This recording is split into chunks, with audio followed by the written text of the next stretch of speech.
பள்ளி, கோவில், சர்ச், மசூதி அருகே உள்ள 500 மதுக்கடைகள் 2 நாளில் மூடப்படும் என்று எதிர்பார்க்கப்படுகிறது. தேர்தல் பிரச்சாரத்தின் போது படிப்படியாக மதுவிலக்கு அமல்படுத்தப்படும் என்று முதல்வர் ஜெயலலிதா வாக்குறுதி அளித்தார். தேர்தல் வெற்றியை தொடர்ந்து முதல்வராக பொறுப்பேற்றதும் தேர்தல் வாக்குறுதிகளை நிறைவேற்றும் 5 கோப்புகளில் கையெழுத்திட்டார். முதல் கட்டமாக மதுக்கடைகள் இயங்கும் நேரத்தை 2 மணி நேரம் குறைத்ததோடு 500 டாஸ்மாக் கடைகள் மூடப்படும் என்று ஜெயலலிதா அறிவித்தார். இதன்படி பதவியேற்ற மறுநாளே மதுக்கடைகளின் நேரம் காலை 10 மணிக்கு பதிலாக பகல் 12 மணி முதல் இரவு 10 மணி வரை என்று குறைக்கப்பட்டது.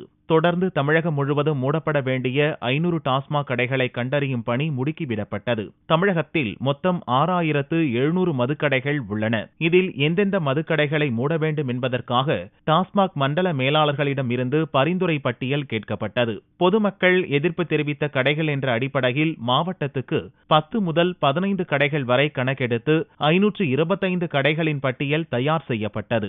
இந்த பட்டியலில் இருந்து 500 கடைகளை தேர்வு செய்வதற்காக டாஸ்மாக் மாவட்ட மற்றும் மண்டல மேலாளர்களின் ஆலோசனைக் கூட்டம் சென்னையில் நடந்தது. இதில் மூடப்பட உள்ள 500 டாஸ்மாக் கடைகளின் பட்டியல் இறுதி செய்யப்பட்டது. இந்த பட்டியல் அரசின் ஒப்புதலுக்கு வெள்ளியன்று வழங்கப்படுகிறது. ஓரிரு நாளில் அரசு ஒப்புதல் அளித்ததும் 500 டாஸ்மாக் கடைகளும் அதனுடன் இணைந்த பார்களும் மூடப்படும் என்று டாஸ்மாக் மூத்த அதிகாரி ஒருவர் தெரிவித்தார்.